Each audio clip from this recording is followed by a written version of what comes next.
We haven't had a chance to talk that much about what's taking place right now in the Middle East. There is a very heated situation happening right now.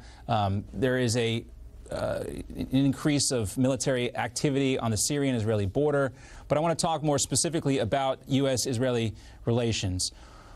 If there were ever to be this grandiose idea of some sort of peace deal, long-standing peace deal between the Palestinians and the Israelis, what would that mean for the average American? Well, I think it means that some progress has finally been made, but I don't see the peace agreement happening. The Palestinians do not want peace. They want the destruction and termination of Israel. So I think it's an economic development situation there that's got to be pursued for the Arabs who want to have a good and better life in the future. But I see no prospects for any kind of a peace. Well, the president has also expressed some concerns about Israeli settlement building. He also has been far less critical of those settlements than Barack Obama has. Is he shifting his views, or has he always been pro-Israel, or something else happening here?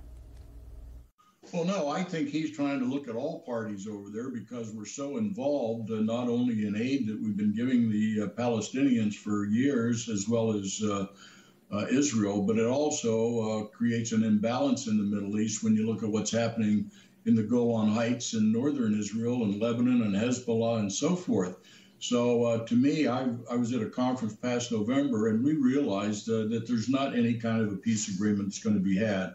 We're going to have to provide in Gaza and in the West Bank economic opportunities for the Arabs so they can continue to be educated, trained, and make a better life for themselves, and do it under that kind of an umbrella rather than trying to continue this peace-seeking agreement, which is not going to happen.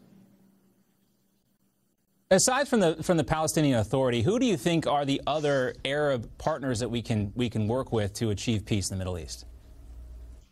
Well, there's a number of them now. There is a coalition, as you may know, between Saudi Arabia, Israel, and the United States now in regards to Iran and what their actions are up in the Syrian and Iraq area. So from that standpoint, you have King Abdullah also in Jordan, I think would be amenable because they're right on the border of Israel. And they have I don't know what the population is now, but it's quite a sizable Palestinian population that lives in Jordan. So they would be a part of that as well. And I would think even the government of Lebanon, to some degree, less Hezbollah, would also look to forward any kind of advancement in that area.